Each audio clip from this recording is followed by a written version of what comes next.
हाँ जी। जी रिहान, ये बड़ा अफसोसनाक वाक़या है जो कि पेश आता है 30 अगस्त 10 मुहर्रम का दिन है। सबसे अहम जो बात है इसमें 10 मुहर्रम का दिन है, और दिन के टाइम ये वाक़या पेश आता है जब उमर कुराई नाम का शख्स, जो कि ऑलरेडी दोस्त है ज़ैनुल आबदीन का, उमर कुराई और उसके साथ मोहम्मद शफ्तर, ये दो अफराद थे जो कि आते हैं और ज़ैनुल आबदीन को ये कहते हैं तुम हमारे साथ चलो। उसे लेकर जाते हैं कि मछली की दावत है, तुम्हें मछली खिलाएंगे, और इस लालच में आकर वो उनके साथ चला जाता है।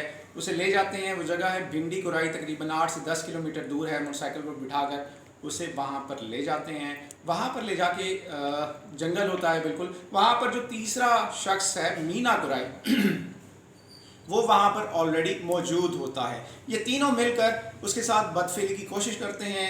किसी हद तक वो इसमें कामयाब भी होते हैं, रेजिस्टेंस का सामना करना पड़ता है, और बार बार यही कोशिश की जाती है कि उसके साथ, उस बच्चे के साथ, ज़ैनुल आबदीन के साथ, इन दोनों की एज में भी बड़ा फ़र्क है। ज़ैनुल आबदीन 15 साल का है, अगर उम्र की बात की जाए तो वो 23-24 साल उसकी उम्र है। इसी तरह मोहम्मद शफ्तर है, उसकी उम्र भी 19-20 साल है। जो मीना कुराई है जिसने फायर मारा था, जो वहाँ पर मौजूद था, उसकी उम्र तकरीबन 24 साल है। अब ये देखें कि एजेस में भी काफ़ी फ़र्क है।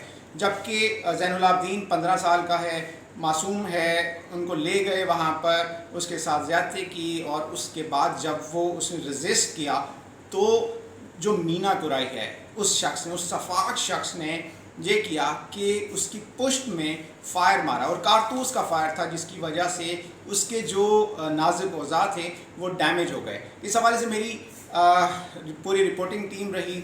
आज पूरा प्रोग्राम हमने किया। हमने ना सिर्फ नेस्टर हॉस्पिटल में उस बच्चे से मुलाकात की, उसके भाइयों से मुलाकात की, उसकी वालदा से मुलाकात की। उसके वालिद का हालत ये है, उसके वालिद की, कि वो दवाई लेने बच्चे की जा रहा था। गरीब आदमी हैं, उनके घर तक हम पहुँचे।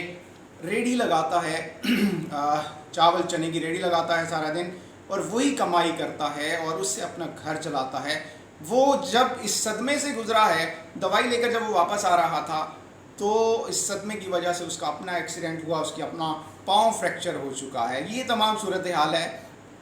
डॉक्टर से मेरी इस हवाले से बात हुई तो डॉक्टर्स का ये कहना है, जो हेड ऑफ डिपार्टमेंट हैं, उन्होंने मुझे बताया कि इसकी वजह से उसकी जान तो बच गई है, बचा ली गई है, क्योंकि डॉक्टर्स ने इसके ऊपर बड़ी मेहनत की, बड़ा काम किया, तो उसकी जान तो बचा ली गई है। लेकिन कारतूस के फायर की वजह से जो छर्रे थे वो उसके जिस्म में, उसकी पुश्त में पेनिट्रेट कर गए, जिसकी वजह से अब सारी उम्र के लिए उस बच्चे को, उस मासूम जान को पेशाब के लिए बैग उठाना पड़ेगा।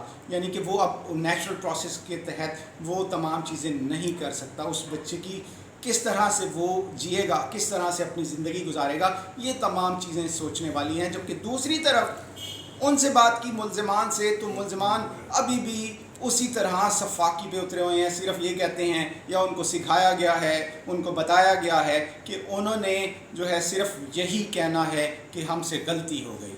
हमसे क्या ये सिर्फ गलती, सवाल मेरा यही था उनसे, क्या ये सिर्फ एक गलती थी, तुम ये समझते हो? क्योंकि उनके बारे में यही बताया जा रहा है कि उनका पॉलिटिकल बैकग्राउंड है, और पॉलिटिकल पुष्पनाई की वजह से उनको यही कहा जा रहा है कि अभी तुम हवालात में रहो, कुछ टाइम बाद हम सुलह सफाई कर लेंगे। ये सारी सूरत हाल हमें यहाँ पर नज़र आती है, जो कि इंतहाई अफसोसनाक है।